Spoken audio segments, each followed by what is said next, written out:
الرحمن الرحيم الحمد لله رب العالمين والعاقبة للمتقين والجنة للمؤمنين والنار للمنافقين الحمد لله الذي جعلنا من المتمسكين بولاية علي بن أبي طالب وأولاده المعصومين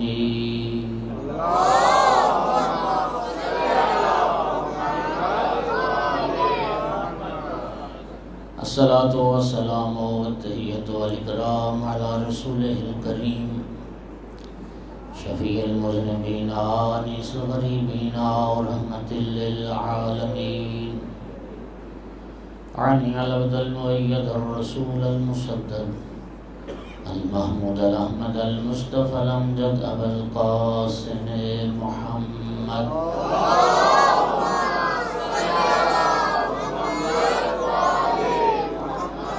ثم الصلاة والسلام والتحية والإكرام على آله الطيبين الطاهرين المعصومين المنتجبين المنتخبين المظلومين واللعنة الدائمة على أعدائهم الملعونين من يوم عداوتهم إلى قيام يوم الدين وبعد يوم الدين أما بعد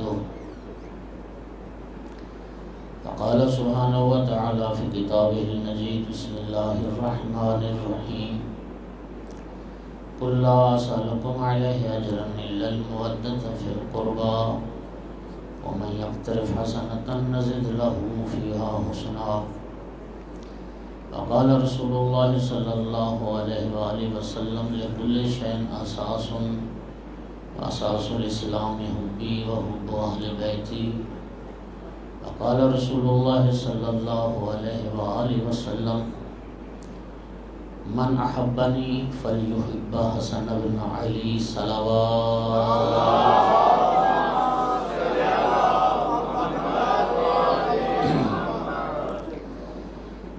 مومنین کرام، شب 15 رمضان المبارک ولادت باسعادت امام حسن مجتبی علیہ السلام، آپ تمام عاشقان اہل بیت کو بہت بہت مبارک خیر مبارک۔ اس دعا کے ساتھ اللہ رب العزت اس دنیا میں امام مجتبی علیہ السلام کی زیارت معرفت کے ساتھ نصیب فرمائے اور بعد از موت امام مجتبی علیہ السلام کی شفاعت نصیب فرمائے۔ ایک صلوات سارے حضرات بلند آواز سے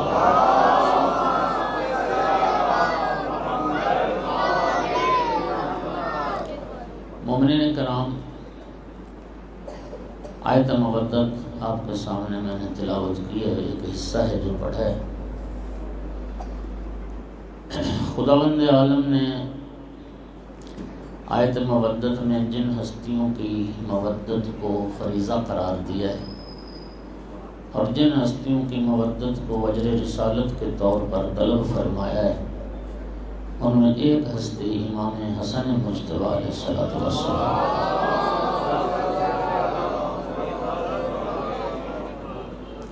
توجہ چاہوں گا،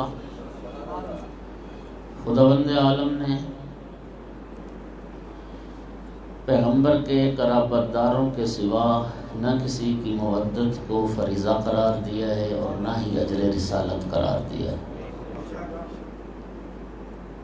آیت مودت واحد آیت ہے جس میں اللہ نے صرف پیغمبر کے قرابت داروں کی مودت کو اجر رسالت کے طور پر طلب فرمایا۔ امام شافعی نے اسی آیت کے حوالے سے وہ 4 مصرع کہے تھے کہ یا اہل بیت رسول اللہ حبکم فرض من اللہ فی القرآن انزلہ کفاکم من عظیم القدر انکم من لم یصلی علیکم لا صلاۃ لہ۔ امام شافعی فرماتے ہیں اہل بیت رسول، آپ کی عزت و عظمت منزلت کے لیے یہ بات کافی ہے کہ خداوند عالم نے اس قرآن میں جسے اللہ نے نازل کیا ہے آپ کی مودت کو فریضہ قرار دیا ہے۔ اور اگلے شعر میں کہتا ہے کہ اہل بیت رسول آپ کی عزت و عظمت کے لیے اتنی ساری بات کافی ہے، جو شخص نماز پڑھے اور نماز میں آپ پر درود نہ پڑھے اللہ اس کی نماز کو قبول نہیں کرتا۔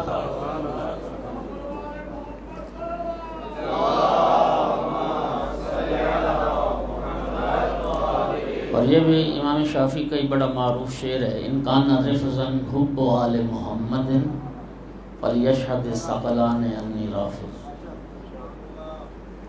امام شافعی کہتے ہیں کہ اگر آل محمد کی محبت کا نام رفض ہے تو پھر جن و انس گواہ بن جاؤ میں رافضی ہوں۔ رائے قبولیت عبادات بلند تر سلامات۔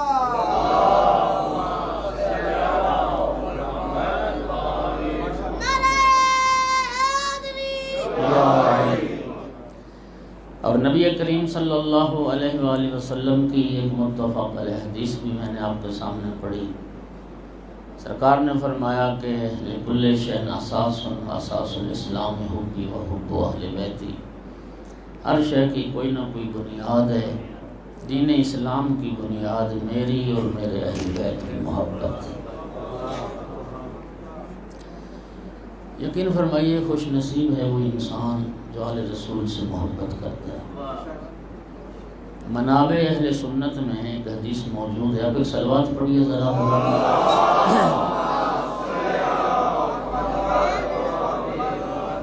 عبداللہ ابن عباس سے وہ راوی یہ کہتے ہیں کہ میں نبی کریم کے ساتھ ہم سفر تھا، نبی کریم ایک ناقہ پر سوار تھے اور میں دوسرے ناقہ پر سوار تھا، تو ہم جا رہے تھے۔ دوران سفر اچانک نبی کریم نے ناقہ کو روکا، سرکار ناقہ سے اترے اور 5 سجدے بجا لائے، بغیر قیام کے بغیر رکوع کے، صرف 5 سجدے۔ 5 سجدوں کے بعد سرکار پھر ناقہ پہ سوار ہو گئے۔ میں نے عرض کی یا رسول اللہ زندگی میں پہلی بار یہ عمل دیکھا ہے، اس سے پہلے کبھی ایسا عمل آپ سے سرزد ہوتے نہیں دیکھا ہے۔ یا رسول اللہ یہ جو آپ 5 سجدے بجا لائے، ان سجدوں کا راز کیا تھا؟ سرکار نے فرمایا ابن عباس ابھی جبرائیل اللہ کی طرف سے میرے پاس یہ پیغام لے کے آئے، یا رسول اللہ اللہ رب العزت فرما رہا ہے کہ میں آپ کے بھائی علی مرتضیٰ سے محبت کرتا ہوں۔ سرکار فرماتے ہیں جب میں نے سنا کہ میرا رب میرے بھائی علی سے محبت کرتا ہے تو میں نے پھر اس بات پر سجدہ شکر ادا کیا، میرا اللہ تیرا شکر ہے تو میرے بھائی علی سے محبت کرتا ہے۔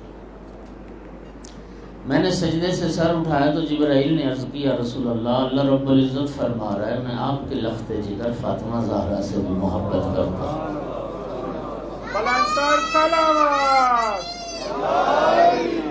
میں نے سنا کہ میرا رب میری بیٹی سے بھی محبت کرتا ہے، پھر میں نے دوسرا سجدہ شکر اس بات پر ادا کیا۔ دوسرے سجدے سے سر اٹھایا، جبرائیل نے عرض کی یا رسول اللہ اللہ رب العزت فرما رہا ہے میں آپ کے صدیق اکبر حسن مجتبیٰ سے بھی محبت کرتا ہوں۔ سرکار فرماتے ہیں میں نے پھر تیسرا سجدہ شکر کیا، میرا اللہ تیرا شکر ہے تو میرے بیٹے حسن مجتبیٰ سے بھی محبت کرتا ہے۔ تیسرے سجدے سے سر اٹھایا، جبرائیل نے عرض کی یا رسول اللہ اللہ رب العزت فرماتا ہے کہ میں آپ کے سبط اصغر حسین شہید کربلا سے بھی محبت کرتا ہوں۔ آقا فرماتے ہیں پھر میں نے چوتھا سجدہ شکر ادا کیا۔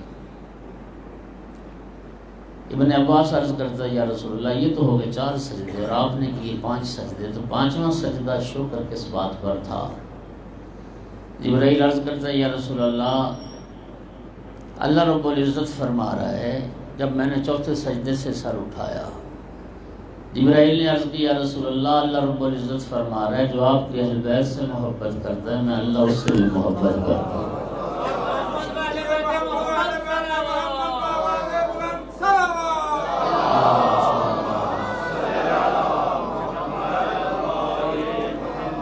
فرمایا 5واں سجدہ شکر پھر میں نے اس بات پر ادا کیا، میرا اللہ تیرا شکر ہے کہ تو میری اہل بیت سے محبت کرنے والوں سے بھی محبت کرتا ہے۔ آپ وہ خوش نصیب لوگ ہیں، اللہ آپ سے پیار کرتا ہے، اللہ آپ سے محبت کرتا ہے، اس لیے کہ آپ آل رسول سے محبت کرتے ہیں۔ آل رسول کی محبت یہ اس رب کریم کا کرم ہے۔ سامعین گرامی، پوری دنیا کا جو نظام ہے وہ دو چیزوں کی بنیاد پر چل رہا ہے، ایک علم ہے، ایک ہنر ہے۔ تو جو فرما رہے ہیں میری طرف، ایک علم ہے، ایک ہنر ہے۔ علم اور ہنر میں فرق ہے، توجہ کیجیے گا۔ علم اور ہنر، ساری دنیا کا نظام ان دو چیزوں پر ہے۔ علم اور ہنر میں فرق یہ ہے کہ علم پڑھنے سے آتا ہے، ہنر سیکھنے سے آتا ہے۔ کیا خیال ہے؟ علم پڑھنے سے آتا ہے اور ہنر سیکھنے سے آتا ہے۔ اچھا، یہ دو الگ چیزیں ہیں۔ یعنی عین ممکن ہے کہ ایک انسان بہت پڑھا لکھا ہو لیکن وہ ہنر نہیں جانتا کچھ بھی، اور اس کے برعکس ممکن ہے بہت بڑے ہنرمند افراد وہ ہنر میں بہت اچھے ہیں، اچھے کاریگر ہیں، ماہر کاریگر ہیں، لیکن وہ پڑھنا لکھنا بھی نہیں جانتے۔ ایسا ہے۔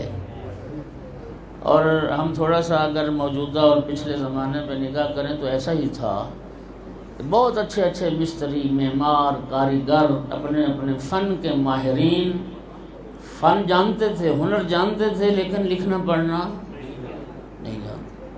اور ممکن ہے ایک بہت بڑا فقیہ ہو، ایک بہت بڑا دانشور ہو، ایک پی ایچ ڈی انسان ہو، اور وہ ہنر کچھ بھی نہیں جانتے۔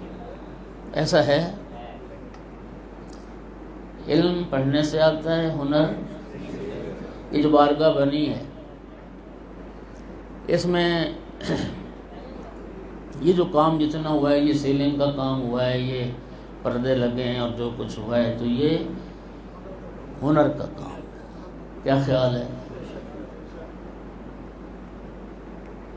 علم اور ہنر یہ تمام دنیا کی ترقی کی بنیاد ہے، دو چیزیں۔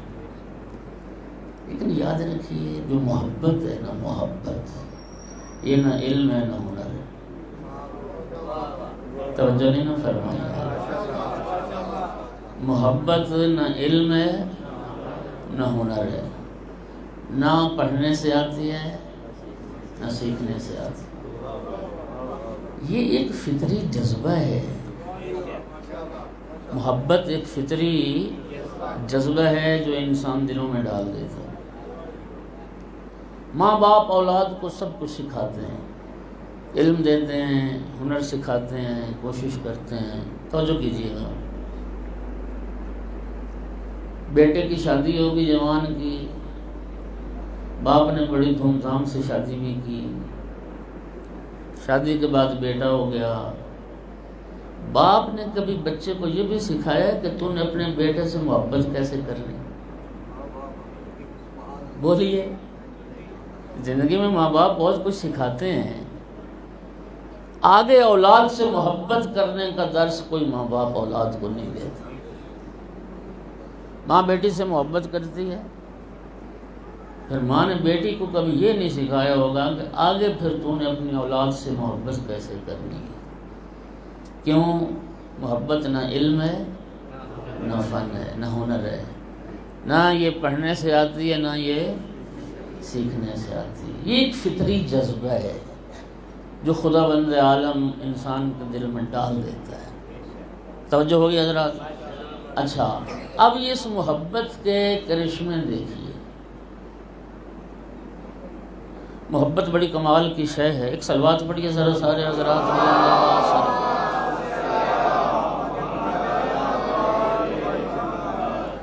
محبت، توجہ کیجیے گا، محبت شہید مرتضی مطہری نے اپنی کتاب میں ایک بڑی خوبصورت بات کی۔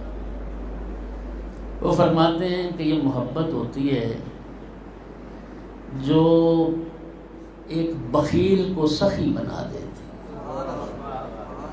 یہ محبت ہوتی ہے جو ایک بزدل کو بہادر بنا دیتی ہے. اور شہید مرتضیٰ مطہری نے مثال کیا دی جو گھر گھر کے اندر موجود ہے. وہ فرماتے ہیں کہ یہ مرغی ایک گھریلو پرندہ ہے، ایک بزدل سا اور بخیل سا پرندہ ہے. دانہ دن کا دیکھتی ہے، خود اپنا پیٹ بھرنے کی کوشش کرتی ہے، اور بزدل اتنی ہے کہ تھوڑی سی آڑ سے ڈر کے بھاگ جاتی ہے. ایسے ہی لیکن جب اسی مرغی کے چوزے نکل آتے ہیں، جب اسی مرغی کے بچے نکل آتے ہیں، تو پھر جب کوئی کھانے کی دانہ دن کا کوئی چیز دیکھتی ہے تو پھر خود نہیں کھاتی، بچوں کو بلاتی ہے. اگرچہ برائلر کے دور میں یہ مناظر کم ہو گئے، ورنہ پہلے تو گھروں میں مرغیاں لوگ رکھتے تھے. جی ابھی بھی اندازہ ہوگا آپ کو، دیہاتوں میں ابھی بھی مرغیاں رکھتے ہیں. اچھا، پھر وہ جو ایک بزدل سا پرندہ تھا، اب جب اس کے بچے ہو گئے تو انہوں نے کبھی گھر میں مرغیوں کے بچے نکلوائے، ان کو اچھی طرح اندازہ ہے. اب اگر مرغی کسی بچے کو چھیڑتا ہے نا کوئی، تو وہ مرغی انسان پہ حملے کے لیے تیار ہو جاتی ہے. فیس بک پہ ایسی وہ ویڈیوز آتی رہتی ہیں، اس طرح کی بعض معلوماتی بھی، کہ وہ ایک سانپ کھانے کے لیے بڑھا اور مرغی سانپ سے لڑائی شروع کر، کوئی انسان سے آتا تو انسان پہ دوڑ کے حملہ کر دیتی ہے. شہید مرتضیٰ لکھتے ہیں کہ یہ بتائیے، وہ جو ایک بخیل اور بزدل پرندہ تھا، اس پرندے کو اب سخی اور بہادر کس نے بنایا؟ محبت کے جذبے نے. جب تک اپنے بچوں کی محبت کا جذبہ نہیں تھا، وہ بزدل بھی تھی اور بخیل بھی تھی. جب بچے آ گئے اور محبت کا جذبہ آ گیا تو اب وہ بزدل نہ رہی، بہادر بنی. اب وہ بخیل نہ رہی، سخی بنی. وہ فرماتے ہیں کہ اگر محبت، بچوں کی محبت اگر ایک بزدل پرندے کو بہادر بنا سکتی اور اگر بخیل پرندے کو سخی بنا سکتی ہے، تو پھر اہل بیت رسول کی محبت بزدل کو بہادر کیوں نہ بنائے اور بخیل کو سخی کیوں نہ بنائے؟ اور کیا جذبہ عطا کرتی ہے آل رسول کی محبت. 1400 سال میں دیکھ لو، یہ اہل بیت رسول کی اس محبت کا کرشمہ ہے، یہ اہل بیت رسول کی محبت کا اعجاز ہے. افراد مارے جاتے رہے، بچے ذبح ہوتے رہے، ہاتھ پاؤں کٹتے رہے، گھر جلتے رہے، لیکن خدا کی قسم نہ زیارت حسین کا سفر رکا، نہ راہ محبت و ولایت سے کوئی 1 انچ پیچھے ہٹا. ہاں جی، ایک نئے جوش کے ساتھ، ایک نئے جذبے کے ساتھ انسان اسی راہ اہل بیت پر گامزن ہے. یہ کمال، یہ جذبہ، یہ ہمت، یہ حوصلہ کس نے عطا کیا؟ اس محبت اہل بیت نے. اے ہماری درسگاہ کربلا کربلا، اے ہماری درسگاہ کربلا کربلا، حق کا سیدھا راستہ کربلا کربلا، حسینیوں کا راستہ کربلا کربلا، نعرہ حیدری. اور کیا کسی اہل علم نے ایک خوبصورت بات کی تھی، دنیا میں کوئی ایسا ہسپتال ہے، ایشیا میں، یورپ میں، امریکہ میں، جہاں کوئی بوڑھا جوان ہو جائے، یعنی جوانی پلٹ جائے بوڑھے کی، یا کوئی ایسا ہسپتال ہے جہاں پھر نابینا بینا ہو جائے؟ نہیں.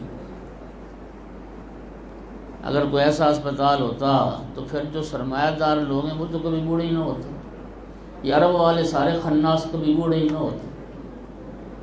کیا خیال ہے؟ اگر کوئی ایسا ہسپتال ہوتا، نہیں ہے نا.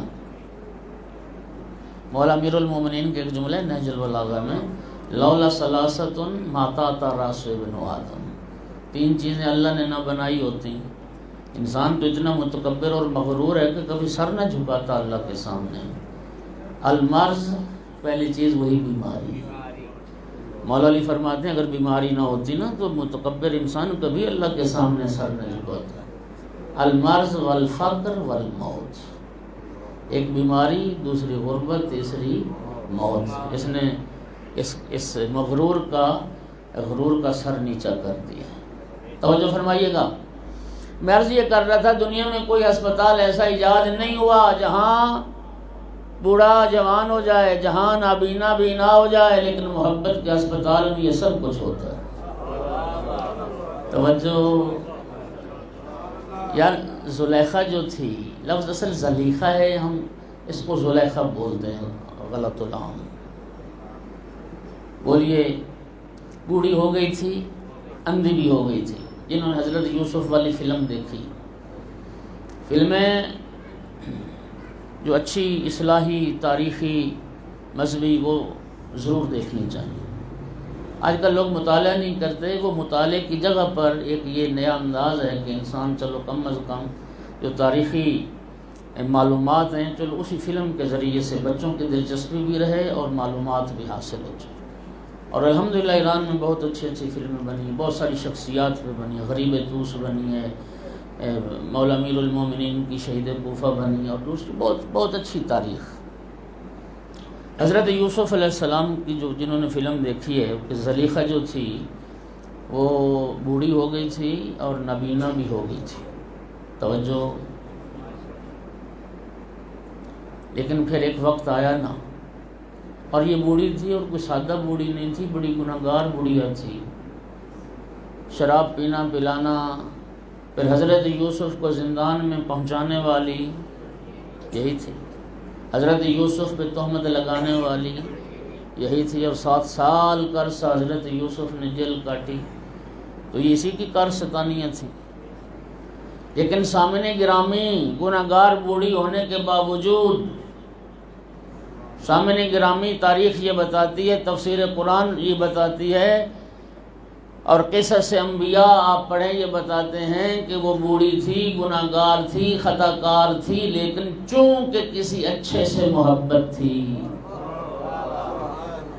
چونکہ کسی کامل سے محبت تھی، تو پھر وہ حضرت یوسف علیہ السلام کی محبت سبب بن گئی کہ اس کا بڑھاپا جوانی میں بدل گیا، اس کی جو نابینائی تھی وہ بینائی میں تبدیل ہو گئی۔ تو سامعین گرامی، اگر حضرت یوسف کی محبت ایک گناہگار بڑھیا کو جوان بنا سکتی ہے اور ایک نابینا کو بینا کر سکتی ہے، تو پھر امام حسن مجتبیٰ کی محبت گناہگار کے گناہ معاف کیوں نہیں کروا سکتی؟ پھر امام مجتبیٰ کی محبت، اور خود امام مجتبیٰ علیہ السلام کا ارشاد ہے، ان حبنا اہل البیت، ہم اہل بیت رسول کی محبت گناہگاروں کے گناہوں کو اس طرح گرا دیتی ہے، ختم کر دیتی ہے، جس طرح خزاں کے موسم میں تیز ہوا درخت سے پتوں کو گرا دیتی ہے۔ اہل بیت رسول امام حسن علیہ السلام بلند الصلوات۔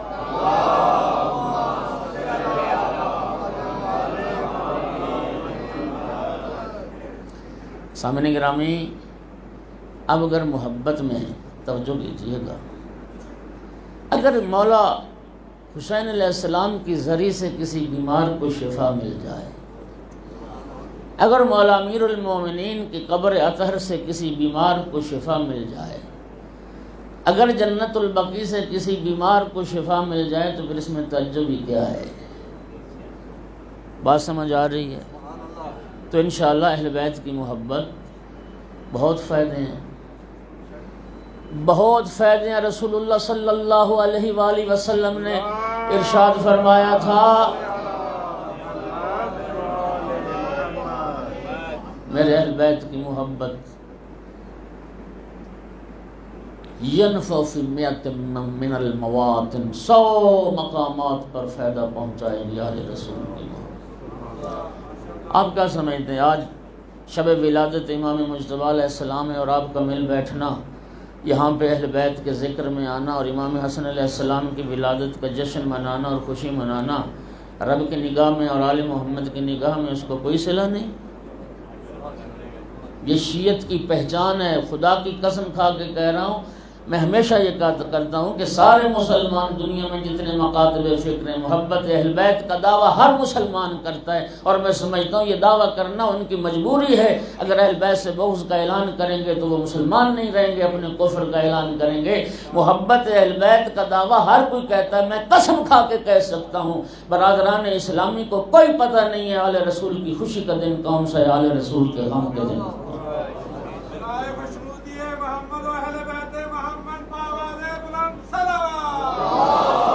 واحد آپ لوگ ہیں آل رسول کی خوشی میں خوشی مناتے ہیں۔ آج پوری دنیا میں امام مجتبی علیہ السلام کی ولادت کا شیعہ جشن منا رہے ہیں، اور 19 رمضان کی جب پھر شب آ جائے گی اور 19 سے 21 تک پھر امیر المومنین کا ماتم کر رہے ہوں گے۔ ہر معصوم کی ولادت پر خوش ہونا، ہر معصوم کی شہادت پر غم منانا، الحمدللہ یہ آپ محبان اہل بیت کا طریقہ ہے، اور یہ دلیل محبت بھی ہے اور دلیل مودت بھی۔ الحمدللہ ثم الحمدللہ۔ ایک صلوات پڑھ دو سارے لوگ۔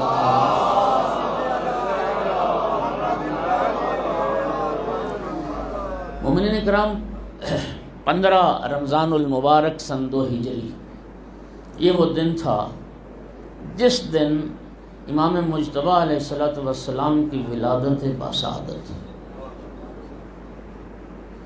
کنیز روایت کرتی ہے نماز عصر کا وقت تھا، 15 رمضان تھا جب امام مجتبی علیہ السلام کی ولادت باسعادت ہوئی ہے، اور کنیز کہتی دوسرے لمحے ہم نے کیا دیکھا کہ صدیقہ کبریٰ صلوات اللہ علیہ مصلی عبادت پر نماز عصر ادا فرما۔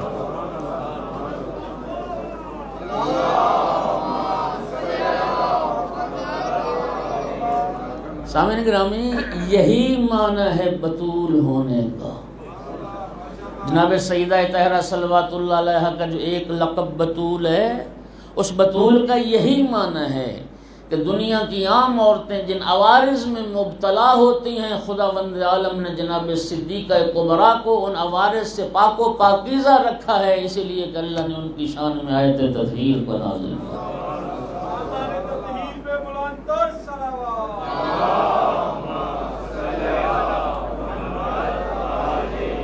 بات سمجھ آ گئی؟ بطول اسی بی بی کو کہتے ہیں کہ جس کی ساری زندگی میں ایک لمحے کے لیے بھی جس کو مصلی عبادت سے روکا نہ جا سکتا۔ امام علیہ السلام تشریف لائے، اور سامعین گرامی وحی خدا کے مطابق نبی کریم صلی اللہ علیہ وآلہ وسلم نے نام حسن رکھا۔ توجہ فرمائیے گا، یعنی میں بڑی ذمہ داری کے ساتھ یہ بات نقل کر رہا ہوں کہ نبی کریم کے اس فرزند سے پہلے اس دور جاہلیت میں یا عربوں میں اصلاً کسی کا نام حسن نہیں ملتا۔ یہ نام خزانہ الہی میں محفوظ تھا۔ توجہ چاہ رہا ہوں میں۔ سامعین گرامی، قرآن مجید کا مطالعہ فرمائیے، بعض انبیاء کے نام اللہ نے رکھے ہیں۔ یا زکریا انا نبشرک بغلام اسمہ یحییٰ، ارشاد پروردگار ہوا اے زکریا، ہم آپ کو ایک بیٹے کی بشارت دیتے ہیں جس کا نام ہم نے یحییٰ رکھ دیا، اور یحییٰ اس سے پہلے کسی کا نام یحییٰ نہیں تھا۔ بعض انبیاء کے نام، لیکن میں ذمہ داری سے عرض کر رہا ہوں 5 تن پاک کے نام بھی اللہ نے رکھے ہیں۔ توجہ، یہ 5 ہستیوں کے نام، اور کب رکھے؟ دنیا میں آنے کے بعد نہیں، ان کی ولادت کے بعد نہیں، شیعہ سنی کتابوں کی ذمہ داری کے ساتھ احادیث کی روشنی میں عرض کر رہا ہوں، خداوند عالم نے جب ان ہستیوں کے انوار خلق فرمائے تھے اسی وقت رب نے ان کے نام بھی رکھ دیے۔ جو مشکل کو ٹالتا ہے اسے علی کہتے ہیں، جو مشکل کو ٹالتا ہے اسے علی کہتے ہیں، جو قسمت بنائے اسے بطول کہتے ہیں، جو قسمت بنائے اسے بطول کہتے ہیں۔ محمد سے لے کر حسن تک سبھی نے چاہا حسین کو، سبھی نے چاہا حسین کو، لیکن حسین سے دخل ہمارے عباس علمدار کہتے ہیں نعرہ حیدری۔ جب سے رب نے انوار خلق کی، امام مجتبی علیہ السلام کی ولادت بسعادت ہوئی، جبرائیل حاضر خدمت ہوئے اور عرض کی، یہ سرکار کی حدیث ہے، یا علی انت منی بمنزلت ہارون من موسیٰ۔ جبرائیل حاضر ہوئے، عرض کی یا رسول اللہ، حضرت موسیٰ کے وصی ہارون، ان کے بیٹوں کے نام تھے شبر اور شبیر۔ اللہ فرما رہا ہے آپ اپنے بیٹوں کے نام بھی وصی موسیٰ کے بیٹوں کے نام پہ رکھ۔ تو سرکار نے فرمایا وہ عبرانی زبان میں تھے، تو جبرائیل نے عرض کی عربی میں ان کا پھر جو معنی بنتا ہے وہ بنتا ہے حسن اور حسین۔ توجہ چاہوں، اور یہ جو لفظ حسن ہے عربی گرامر کی روح سے یہ صفت مشبہ کا صیغہ ہے، اور اگر صفت مشبہ کا صیغہ ہے تو پھر حسن کا معنی کیا بنے گا؟ اللہ نے نام رکھا، توجہ رہے، یہ نام اللہ پاک نے رکھا اور ہے صفت مشبہ کا صیغہ۔ صفت مشبہ کا معنی یہ بنتا ہے کہ امام مجتبی علیہ السلام کی ولادت سے لے کر امام مجتبی علیہ السلام کی شہادت تک ایک لمحہ زندگی میں ایسا نہیں آیا کہ جس میں حسن امام حسن سے جدا ہوا۔ حسن جس سے کبھی جدا نہ ہو اسے حسن کہتے ہیں۔ گفتار کا حسن، کردار کا حسن، رفتار کا حسن، بندار کا حسن، اخلاق کا حسن، سیرت کا حسن۔ ایک شخص آیا مدینہ میں، صحابہ کرام بیٹھے تھے، اس نے اعلان کیا کہ میں 3 آدمیوں سے ملنا چاہتا ہوں۔ ایک تو ملنا چاہتا ہوں مدینہ میں جو سب سے زیادہ خوبصورت انسان ہے، دوسرا میں ملنا چاہتا ہوں اس سے جو سب سے زیادہ فصیح و بلیغ ہے، تیسرا ایک ایسے بندے سے ملنا چاہتا ہوں جو سب سے زیادہ سخی اور کریم ہے۔ مدینے والوں نے کہا تو 3 کو کیوں ملتا ہے، تجھے ایک ہی ملاتے ہیں۔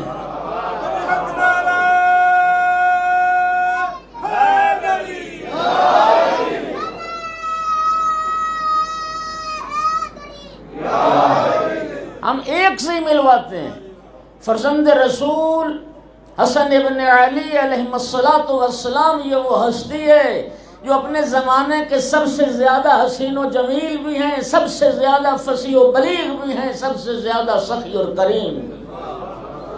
ام المومنین حضرت عائشہ فرمایا کرتی تھیں، نبی پاک کی رحلت کے بعد جب لوگ آتے تھے مدینہ میں جنہوں نے رسول اللہ کی زیارت نہیں کی ہوتی تھی، ام المومنین عائشہ فرماتی تھیں جس نے رسول اللہ کی زیارت کرنی ہے وہ امام حسن کو دیکھ لے۔ امام حسن سب سے زیادہ مشابہ تھے اپنے نانا رسول اللہ۔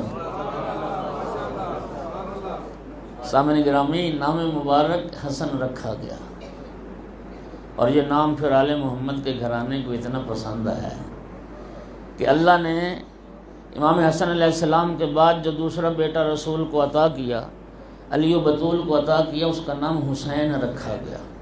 حسین حسن کا اسم تصغیر ہے، توجہ چاہوں گا میں، حسین حسن کا اسم مصغر ہے۔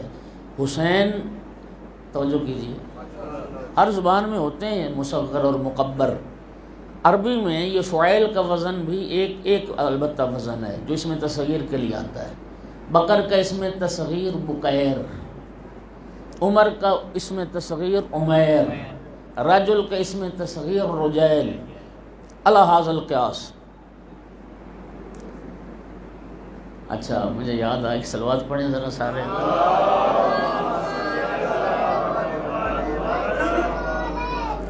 سلمان نبی خدا، ایک سلمان جو صحابی ہیں رسول اللہ کے، سلمان۔ اچھا بہت سارے لوگ اس کا تلفظ بھی غلط کرتے ہیں، کوئی سلمان پڑھتا ہے، کوئی سلیمان پڑھتا ہے، غلط ہے، سلمان، السلمان منا۔ اچھا سلمان جو تھے، توجہ کیجیے گا، اس کا اسم تصغیر بنتا ہے سلیمان۔ سلمان کا اسم تصغیر بنتا ہے سلیمان ابن داؤد، وہ نبی تھے۔ ایک شاعر نے مولا امیر المومنین کی شان میں ایک بڑے خوبصورت شعر کہا، اس نے کہا یا علی، میں آپ کی عظمت کو کیا بیان کروں، یا علی میں آپ کی عظمت کو کیا بیان کروں، آپ کے سلمان کو چھوٹا کریں تو سلیمان بنتا ہے۔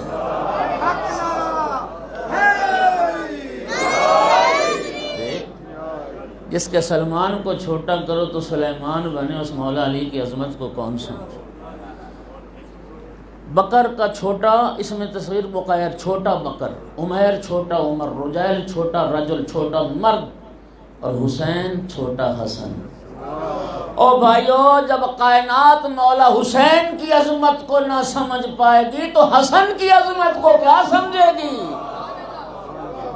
برائے خسرود رہے امام حسن مجتبی علیہ السلام بلند تر صلوات۔ جب دنیا چھوٹے حسن کو نہ سمجھ پائی تو بڑے حسن کو کیا سمجھے گا؟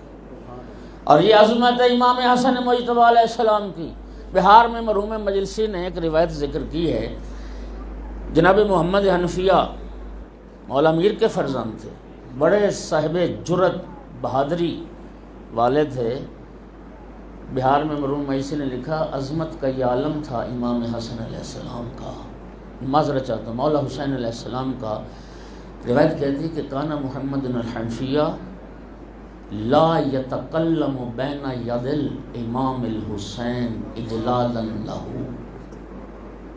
محمد حنفیہ جیسی ہستی امام حسین علیہ السلام کے روب و جلالت کے پیش نظر امام حسین کی موجودگی میں محمد حنفیہ کلام کی جرت نہیں کرتے تھے۔ پھر سنیے میں نے کیا عرض کیا، جناب محمد حنفیہ جیسی ہستی مولا حسین علیہ السلام کے سامنے ان کے رب و جلال کی وجہ سے کلام کی جرت نہیں کرتے تھے۔ اور پھر روایت کہتی ہے کان الحسین علیہ السلام لا یتکلم بین ید الامام الحسن اجلال لہ، اور مولا حسین جیسی ہستی امام حسن مجتبی علیہ السلام کے رب و جلالت کے پیش نظر مولا حسن کے سامنے بات نہیں کی۔ امام حسن علیہ السلام کے سامنے مولا حسین علیہ السلام جیسی ہستی بھی کلام نہیں کرتی تھی۔ اور یہ عظمت ہے مولا حسن کی عظمت کا اندازہ دنیا مولا حسین کو کیا سمجھے گی؟ سامنے گرامی، جب حسین سمجھ میں نہ آئے تو حسن امام مولا کیسے سمجھ میں آئیں گے؟ یاد رکھو امام حسن علیہ السلام وہ ہستی ہیں کہ پورے 10 سال تک امام حسین پر بھی جن کی اطاعت واجب تھی۔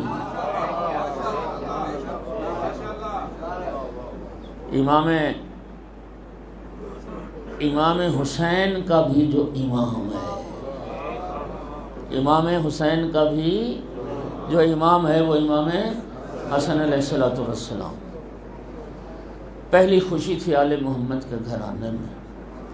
یقین کرنا میرے انتہائی محترم سامعین، اس قدر زور دیا رسول اللہ صلی اللہ علیہ وآلہ وسلم نے اپنے اہل بیت، اپنی اطرت کی محبت پر۔ ایک سلسلہ احادیث تو وہ ہے جس میں باقی 4 تن ساری ہستیوں کی محبت کی تاکید پیغمبر فرماتے نظر آتے ہیں۔ پھر ایک سلسلہ احادیث کا وہ ہے جن میں 4 تن میں سے ہر تن کے لیے الگ الگ ان کی محبت کی اہمیت کو رسول اللہ نے بیان فرمایا۔ اب میں ان ساری احادیث کی طرف تو نہیں جا سکتا۔ ایک حدیث فرائض الصمتین کی سن لیں، یہ اہل سنت کی حدیث کی کتاب ہے۔ صاحب فرائض الصمتین لکھتے ہیں، نبی کریم منبر پر تشریف فرما تھے، دائیں زانو پر امام حسن علیہ السلام بیٹھے تھے، بائیں زانو پر امام حسین علیہ السلام بیٹھے تھے، اور سرکار نے صحابہ کو، مسلمانوں کو خطاب کر کے فرمایا الا ومن احب الحسن والحسین واباہما وامہما کان معی فی درجتی یوم القیامہ۔ اور میرے ساتھیو، صحابیو، مسلمانوں سن لو، جو میرے حسن اور حسین سے محبت کرے گا، ان کے پاک بابا امیر المومنین علی سے محبت کرے گا، ان کی پاک ماں فاطمہ زہرا سلام اللہ علیہا سے محبت کرے گا، کانا معی فی درجاتی یوم القیامہ۔ میرے اہل بیت سے محبت کرنے والا قیامت کے دن جنت میں میرے ساتھ ہو۔ جو میرے اہل بیت کا محب ہے وہ جنت میں میرے ساتھ ہوگا۔ اور پھر خصوصیت کے ساتھ امام حسن علیہ السلام کی محبت کے لیے پیغمبر نے کیا فرمایا؟ من احبنی فلیحب ھذا۔ امام حسن علیہ السلام کو گود میں بٹھا کے پیغمبر فرماتے تھے، حکم دیتے تھے، جو مجھ سے محبت کرتا ہے فلیحب ھذا، اور میرے اس بیٹے حسن سے بھی محبت کرے، اس لیے کہ میری اہل بیت اور میری اطرت کی محبت کے بغیر تو رسول اللہ سے محبت کا دعویٰ جھوٹا ہے۔ اور پھر سامعین گرامی، قرآن مجید نے، اللہ رب العزت نے اور رسول اللہ نے جو مناقب، جو فضائل بیان فرمائے ہیں، جو فضیلتیں اللہ نے اور اللہ کے رسول نے بیان فرمائی ہیں، ان تمام فضائل و کمالات میں دونوں بھائی برابر کے شریک۔ توجہ ہو رہی ہے حضرات؟ دونوں بھائی برابر کے،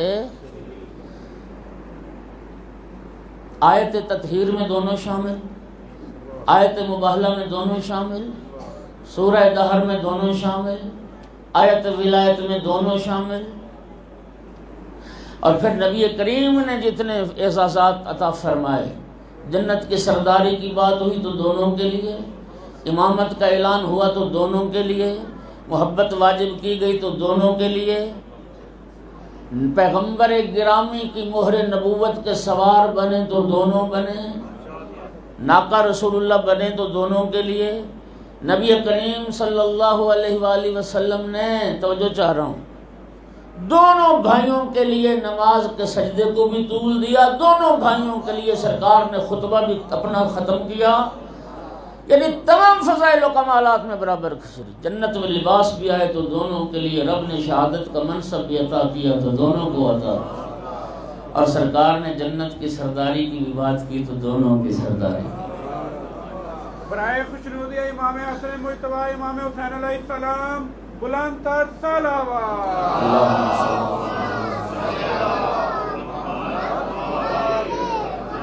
الحسن والحسین سیدا شباب اہل وابوہما خیر منہما۔ مجھے بتائیے، دنیا میں کوئی ٹرسٹ ایسا جس کے صدر دو، کوئی ادارہ ایسا جس کے چیف ایگزیکٹو دو، کوئی آرمی ایسی جس کے کمانڈر ان چیف دو، کوئی ملک ایسا جس کے صدر دو ہوں، جس کے وزیر اعظم دو ہوں؟ بولو، کوئی دفتر جس میں چیف ایگزیکٹو دو ہے؟ کوئی؟ خدا کی قسم، رسول اللہ کا فرمان ہے، شیعہ سنی سب نے لکھا، جنت ایک ایسی سلطنت ہے، جنت ایک ایسی مملکت ہے کہ جس جنت کے دو سردار ہیں، جی، جس جنت کے دو سردار ہیں اور دونوں برابر کے سردار ہیں، الحسن والحسین سیدا شباب اہل الجنہ۔ سامعین گرامی، جن میں برائے نام بھی فرق نہ ہو تو ان کے کمالات میں فرق کیسے آ سکتا ہے؟ صلوات پڑھ دیں محمد و آل محمد۔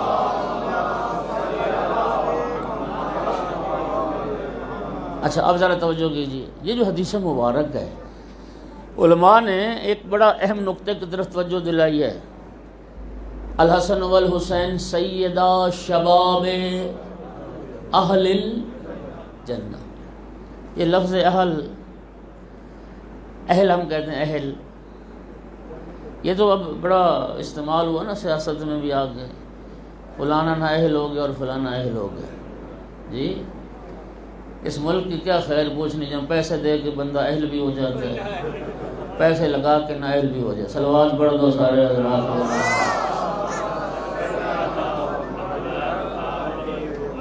توجہ کریے،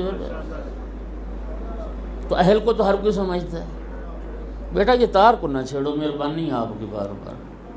صلوات پڑھو ذرا سارے حضرات۔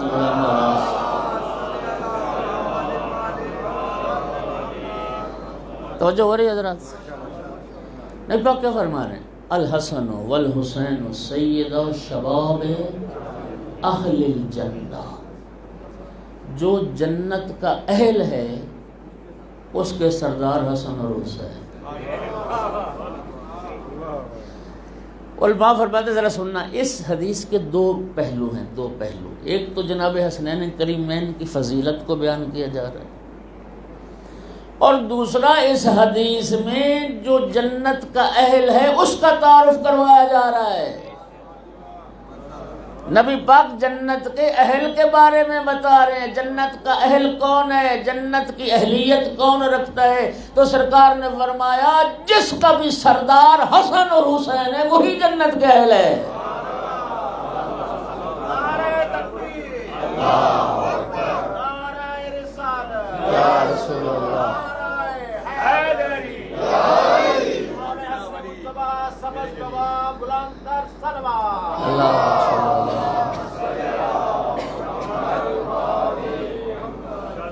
جس کے سردار حسن اور حسین، جو ان کو سردار مانتا ہے وہی جنت کا ہے۔ اب یہ تو ہو ہی نہیں سکتا کہ جو جنت کے سردار ہیں۔ اچھا ایک بات مجھے اور بتائیے، انبیاء جنتی ہیں یا نہیں؟ اوصیاء جنتی ہیں یا نہیں؟ اولیاء جنتی ہیں یا نہیں ہیں؟ ملائکہ جنت میں، فرشتے جنت میں، انبیاء جنت میں۔ اور میرا بھائی، انبیاء اور اوصیاء جن کی رعایا ہوں،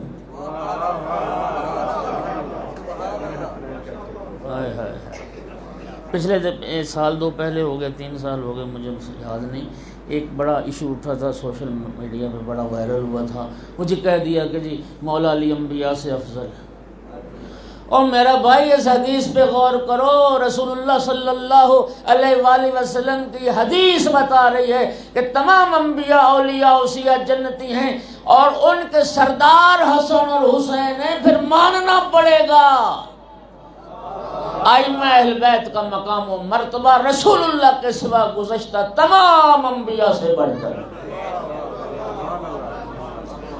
میرے بھائی مجھے یہ بتا، جو ہستیاں جنت میں انبیاء کی سردار ہوں گی تو وہ دنیا میں نہیں ہوں گی؟ یار دنیا کے تو اعمال کا نتیجہ ہی جنت ہونی ہے نا۔ بات سمجھ آ رہی ہے آپ کو؟ جس کی ریت انبیاء ہوں، جن کی ریت اوصیاء ہوں، وہ رسول کے بیٹے الحسن و الحسین، اور پھر حسنین سے دشمنی کر کے، مولا حسن سے جنگیں کر کے، اور پھر ان کے بارے میں یہ سمجھنا کہ جنت میں جائیں گے، خیال است و حال است و جائیں گے۔ اصل میں برا ہو اس بغض کا، جن سینوں میں بغض ہے نا، انہوں نے اہل بیت رسول کے فضائل کے مقابلے میں بھی بڑی کوشش کی، سر توڑ۔ یہ حدیث میں پچھلے دروس میں ایک دن سنا چکا ہوں، آج پھر سناتا ہوں، کیونکہ آج بہت سارے چہرے نئے ہیں۔ مقابلے میں نبی پاک نے تو یہ فرمایا کہ الحسن والحسین سید شباب اہل الجنہ۔ وہ فارسی کا ایک محاورہ جانتے ہیں کہ دروغ گورا حافظہ نہ باشد، جھوٹے کا حافظہ کوئی نہیں ہوتا۔ جھوٹے بندے کا پہلے ایک بات کر چکا ہے، اس کو یاد نہیں رہتی، پھر جھوٹ پہ جھوٹ بولتا۔ کہتے ہیں نا کہ ایک جھوٹ کو چھپانے کے لیے پھر 100 جھوٹ بولتے ہیں، اس لیے سانچ کو آنچ نہیں، سچ بولو، کبھی انسان کو شرمندگی نہیں ہوتی، ندامت نہیں۔ انہوں نے مقابلے میں ایک حدیث لے آئے کہ ان فلاں و فلاں سید کہول اہل الجنہ، کہ فلاں اور فلاں جنتی بوڑھوں کے سردار ہوں۔ خدا برا کرے اس بغض کا۔ ہاں جی یہی ہے نا۔ اچھا وہ جھوٹے کا حافظہ نہیں ہوتا، توجہ کرنا ذرا اس بات پہ۔ انہوں نے یہ سوچا کہ وہ جو ظاہری سنو سال تھا اس کو سامنے رکھ کے کہہ دیا چونکہ بوڑھے ہیں تو جنتی بوڑھوں کے یہ سردار ہوں۔ اور خدا تمہیں حق سمجھائے، اگر دنیا کی ظاہری زندگی سامنے رکھی ہوتی رسول اللہ نے تو پھر تو سرکار کو یہ فرمانا چاہیے تھا حسن اور حسین جنتی بچوں کے سردار ہوں۔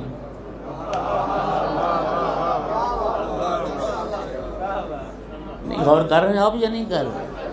اگر ظاہری زندگی کو سامنے رکھ کے سرکار نے فرمایا ہوتا تو پھر تو حسنین کریمین علیہ الصلوۃ والسلام کے لیے نبی پاک کو فرمانا چاہیے تھا کہ حسن اور حسین جنتی بچوں کے سردار ہوں گے۔ اور میرا بھائی نبی پاک نے اس دنیا کی ظاہری زندگی کو سامنے نہیں رکھا، نبی کریم نے جنت میں جنتیوں کی زندگی کو اور سنو سال کو سامنے رکھا۔ جنت میں سارے ہوں گے جو وہ سب کے سب جوان ہوں گے، جنت میں بوڑھا ہوگا ہی کوئی نہیں، تو جنت میں جو جوان ہوں گے جنت میں سب جنتی جوان ہوں گے، ان جوانوں کے سردار حسن اور حسین ہوں گے جنت کے حقدار جائیں گے انشاءاللہ۔ جنت کے حقدار جائیں گے، قسم علی کی علی کے حقدار جائیں گے، قسم علی کی علی کے حقدار جائیں گے۔ درے جنت پر کھڑی زہرا کہتی ہے، درے جنت پر کھڑی زہرا کہتی ہے، جنت میں میرے لال کی حقدار جائیں گے۔ نعرہ حیدری،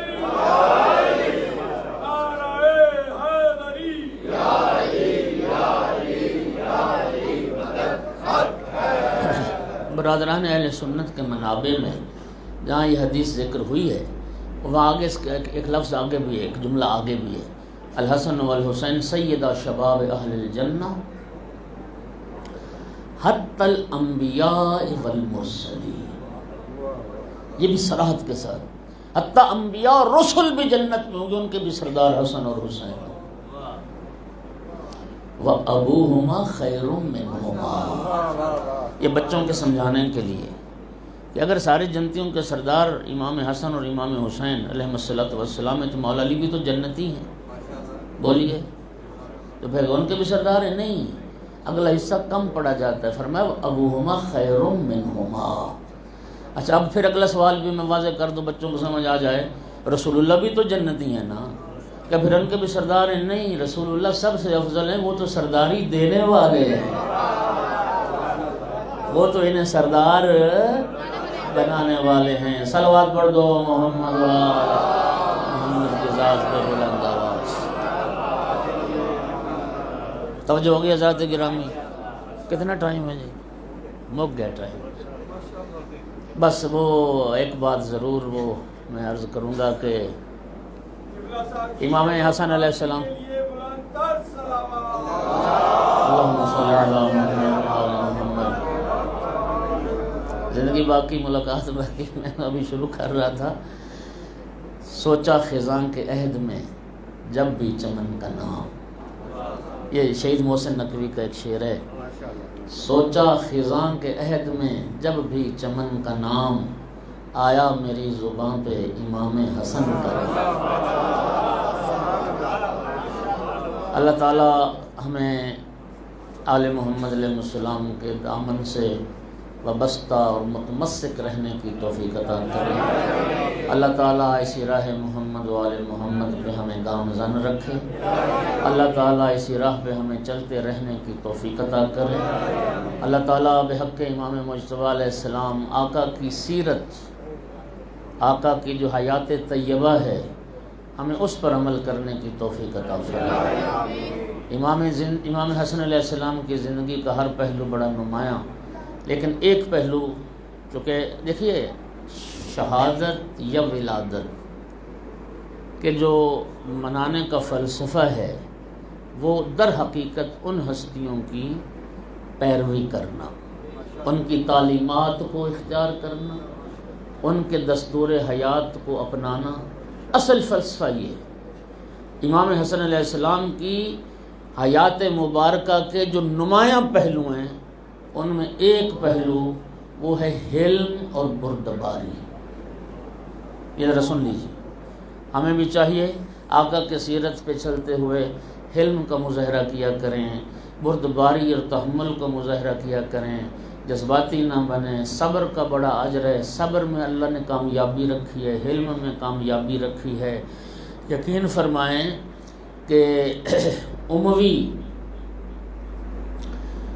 حکومت کا رہنے والا، اس کی ریاست میں ایک شام کا رہنے والا شخص، کتنا زہر بھرا گیا شام والے لوگوں کے ذہن میں مولا امیر المومنین کے خلاف، باطل بھی نہ ہو جائے اہل بیت رسول کے خلاف۔ شامی شخص مدینے میں آتا، امام مجتبیٰ علیہ السلام بیت الشرف سے نکلے تو اس نے بکواس کرنا شروع کر دیا، گالیاں دینا شروع کر دی۔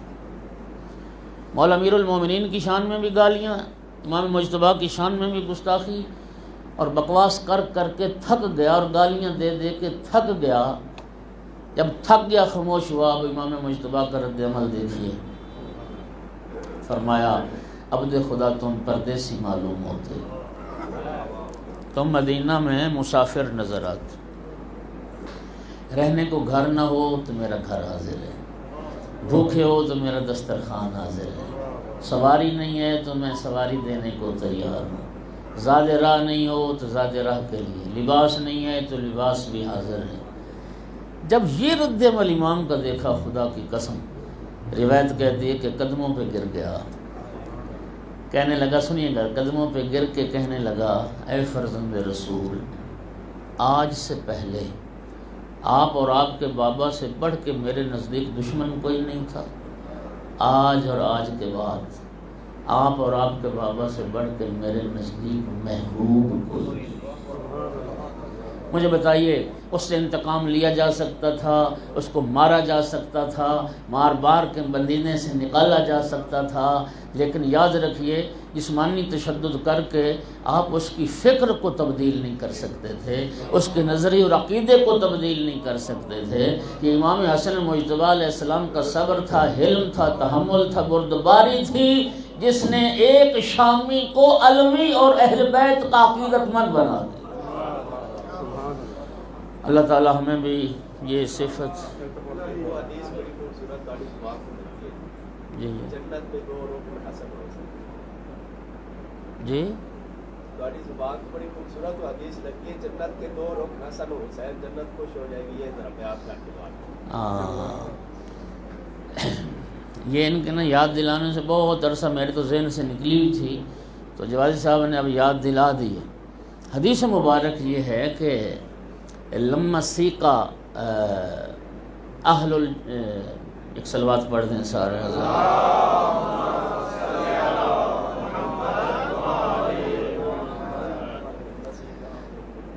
ہاں لما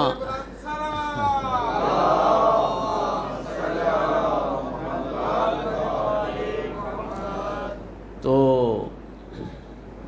اللہ کرے مجھے یاد آ جائے تو لقمہ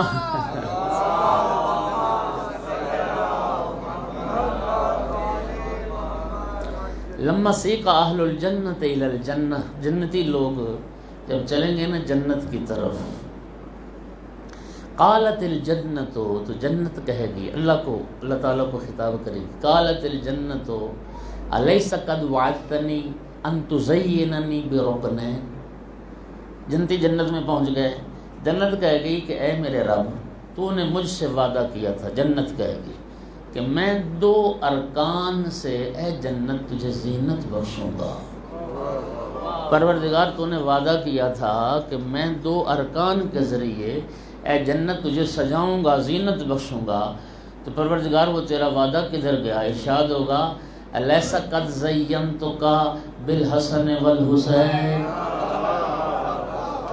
جنت میں نے وعدہ پورا کر دیا، میں نے حسن اور حسین علیہ السلام کے ذریعے تجھے زینت عطا کر دی، تجھے زینت بخش دیا۔ خدا بندہ بحق وارثان جنت ہمیں جنت الفردوس عطا فرما، جنت کی نعمتیں عطا فرما۔ امام مجتبیٰ کے صدقے میں میرا اللہ جتنے مومنین مومنات اس جشن میں تشریف فرمائے، مالک سب کی حاجات کو پورا فرما، سب کے اعمال قبول فرما، سب کے صوم و صلات کو قبول فرما۔ کریم مالک خالق بحق محمد و آل محمد علیہ السلام، انجمن غلامان ابو تراب کے تمام اراکین، مالک ان کی توفیقات میں اضافہ فرما۔ مالک جنہوں نے ان 14 روزہ مجالس و محافل اور دروس قرآن کا اہتمام کیا، مالک ان کی توفیقات میں اضافہ فرما۔ یہ میرا شکریہ ادا کر رہے تھے، پروردگار میں تیری بارگاہ میں دعا ہوں، میں ان بھائیوں کا شکریہ بھی ادا کرتا ہوں، اور ان احباب کا بالخصوص جو ان دروس میں مسلسل تشریف لاتے رہے، اپنی مصروفیات کے باوجود، مالک ان سب کو اجر عظیم عطا فرمائے۔ پروردگار ان ایام میں جو تیرا کلام محمد و آل محمد کا کلام، ارشادات، فرمودات، احادیث پڑھی گئیں، بیان کیے گئے، اللہ پاک ہمیں ان پر عمل کرنے کی توفیق عطا فرمائے، ہمارے قلوب کو نور قرآن اور نور ولایت محمد وآل محمد سے منور فرما، قرآن و اہل بیت کے متمسکین میں سے میرا اللہ ہمیں شمار فرما، میرا اللہ دامن قرآن اطرت سے وابستہ رہنے کی توفیق عطا فرما۔ اے مالک خالق بحق امام مجتبیٰ علیہ السلام کریم آل محمد، یہ ہم اتنے دن حاجی اشفاق صاحب کے گھر رہے ہیں اور ان کے لیے باہر زحمت تھی، سیری بھی افطاری بھی، اور اتنے دن انہوں نے خدمت کی۔ مالک امام مجتبیٰ کے صدقے میں ان کی توفیقات میں اضافہ فرما، ان کے مرحومین کے درجات بلند فرما، ان کی پریشانیاں دور فرما، ان کے گھروں میں رحمت نازل فرما۔ میرا اللہ جتنے بھی مومنین مومنات بیمار ہیں کریم آل محمد کے صدقے میں انہیں شفا کاملہ عطا، جو بے اولاد ہیں امام مجتبیٰ علیہ السلام کے صدقے میں انہیں نیک اولاد عطا فرما، جو تنگ دست ہیں میرا اللہ کریم اہل بیت کے صدقے میں سب کو وسیع حلال اور رزق نصیب فرما۔ اے مالک خالق بحق محمد و آل محمد، جو بے گھر ہیں ان مومنین کو گھر عطا فرما، جو پریشان حال ان کی پریشانیاں دور فرما، مقروضین کے قرض عطا فرما، جب تک زندگی رہے بار بار معرفت کے ساتھ محمد و آل محمد کی زیارت نصیب فرما۔ اے کریم اللہ حج بیت اللہ اور عمرہ کی سعادت اور ساکنان مدینہ وارثان مدینہ کی زیارت، جنت البقیع رسول اللہ کی زیارت نصیب فرما، آخرت میں نسلوں کی شفاعت نصیب فرما۔ اے کریم مالک علماء علامہ راجع اسلام کی زندگی دراز فرما، میرا مالک خادمان مظہر ملت کی توفیقات میں اضافہ فرما۔ خدایا بحق محمد و آل محمد ہمارے اعمال میں اخلاص عطا فرما۔ میرا اللہ اس وطن عزیز کو داخلی خارجی دشمنوں سے محفوظ فرما، پوری دنیا میں بالعموم پاکستان میں بالخصوص محبان آل رسول کی مال جان عزت آبرو ناموس ایمان عقیدے کی حفاظت فرما، زمانے کے امام کے ظہور میں تاجیل فرما۔ ربنا تقبل منا انك انت السميع العليم وتب علينا فانك انت التواب الرحيم بجاه محمد وآل الطاهرين۔